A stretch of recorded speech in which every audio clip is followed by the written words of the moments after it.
ओम वासुदेवाय नमः। आप सभी का मेरे YouTube चैनल पर स्वागत है। आज मैं आप सभी को हम घर में सरल तरीके से कैसे पूजा करते हैं इस बारे में मैं बताऊंगी और आप ध्यानपूर्वक सुनिएगा। ऐसे तो सब अपने अपने घर में अपने हिसाब से पूजा करते ही हैं, लेकिन कई बातें ऐसी होती है कि छोटी रहती है, हमें ध्यान में नहीं रहता है, इसलिए हम नहीं ध्यान दे पाते। तो आप ज़रूर सुनिए और उसको अपना अगर करते हैं तो अच्छी बात है, अगर कुछ नहीं कर पाते होंगे तो ध्यान से सुनने के बाद आप ज़रूर कीजिएगा। जैसे हम जो पूजा पाठ करते तो हमारा तन और मन दोनों ही पवित्र होना चाहिए।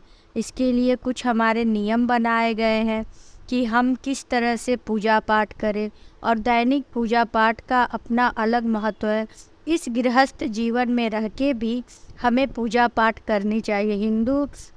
जो भी हिंदू का घर है वो सुबह पूजा पाठ करके ही अपना कार्य करता है, और हो सके तो पूरा परिवार पूजा करे, ये बहुत अच्छी बात है। नहीं तो घर में एक सदस्य तो कम से कम भगवान का पूजा आरती भोग ये सब करके ही आगे का कार्य करें, क्योंकि हम भगवान का बिना मतलब आशीर्वाद लिए कोई काम नहीं कर पाते हैं। ऐसा शुरू से ही मनोकामना अपनी पूर्ति के लिए, सुख फल प्राप्ति के लिए हम भगवान की पूजा करते हैं। हवन विधि, पूजा मंत्र, ये सब जो भी है हम कार्य करते हैं। तो आज मैं कुछ बात बताना चाहती हूँ कि अगर कोई पूजा कर रहा है तो किन किन बातों पर ध्यान दे। सबसे पहले तो ईश्वर की दैनिक पूजा करने से के लिए हमें स्नान ध्यान करना चाहिए, साफ कपड़ा पहनना चाहिए, जिससे हमारा मन प्रसन्न रहे। हमेशा हमें शुद्ध एवं पवित्र भूमि पे आसन बिछा के ही पूजा करनी चाहिए। बहुत लोग जल्दी जल्दी में खड़े होकर पूजा कर लेते हैं, नहीं, हमें आसन बिछाना चाहिए, ऊनी आसन बिछाना चाहिए और उस पर हमें पूजा करनी चाहिए। उसके बाद ईश्वर की दैनिक पूजा को हमेशा एक निश्चित समय दीजिए।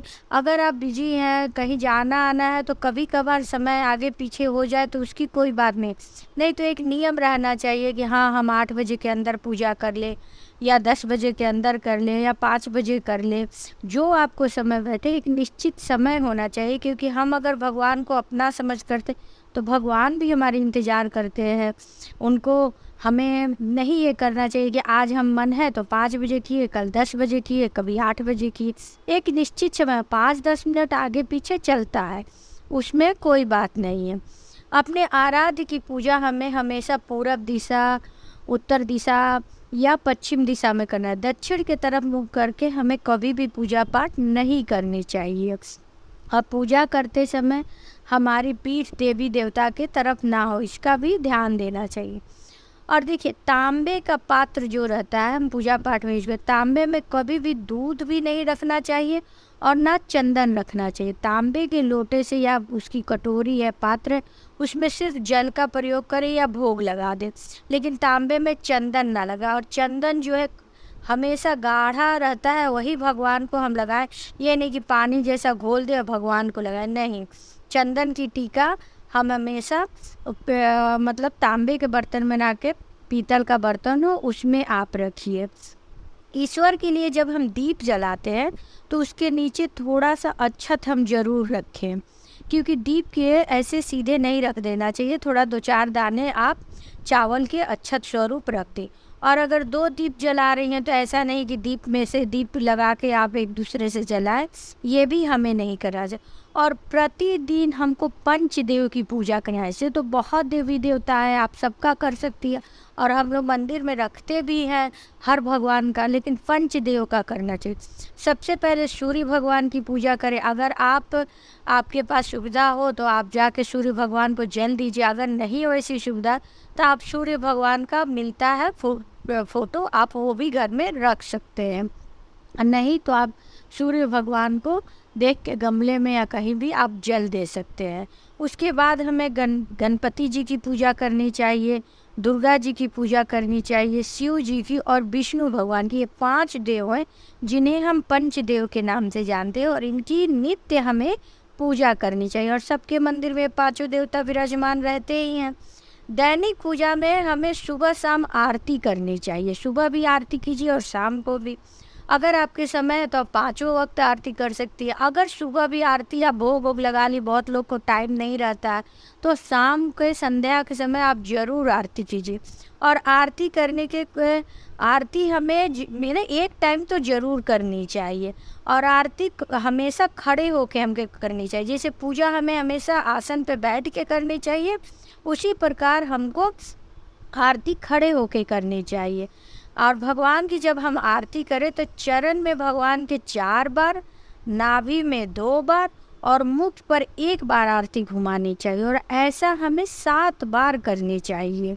आरती आप अगर कर रही हैं भगवान का तो इस प्रकार से कीजिए। उसके बाद जब हम आरती कर ले तो हम आचमन का मतलब वो जल आरती के तरफ घुमा के चारों तरफ से जल को हम आचमन जैसा करके उसको रखते हैं। मतलब आरती करने के बाद हम पानी का चारों तरफ घुमा के हम ज़रूर पानी गिराते हैं। और आरती के करने के बाद जो पानी अगर रहता है फेरते हैं, उसको हम लोगों पे छिड़क देते हैं, मतलब प्रसाद स्वरूप। अच्छा, आरती हमेशा हमें दोनों हाथ से लेनी चाहिए। बहुत लोग जल्दी में क्या करते हैं, एक हाथ से आरती लेंगे, नहीं, आरती हमेशा हमें दोनों हाथ से लेनी चाहिए। और आरती अगर हम जब कर लेते हैं उसके बाद जो प्रसाद रहता है वो आप घर में आप सबको बांट भी सकती है। पूजा पाठ बगैर आसन पे बैठे नहीं करना चाहिए।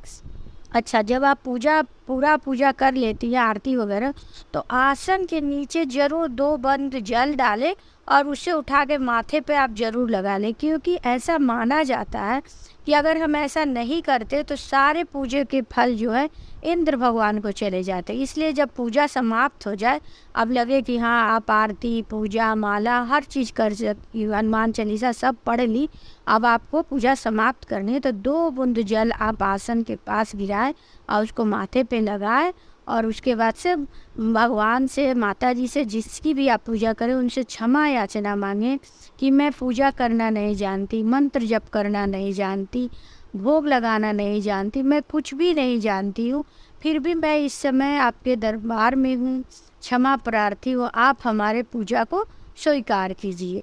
और जब हम पूजा करते हैं तो जो आपके पास बन पड़े आप भोग लगाइए, धूप दिखाइए, दीप दिखाइए। तो पंचोपचार पूजा आपको पता ही है कैसे किया जाता है कि पहले भगवान को स्नान कराएंगे, फिर हम फूल चढ़ाएंगे, फिर हम चंदन और सिंदूर, अगर माता जी लोग हैं तो हम सिंदूर लगाएंगे, विष्णु भगवान है, शंकर जी हैं, ये हैं, इनको हम चंदन लगाएंगे, गणपति जी को हम सिंदूर लगाएंगे।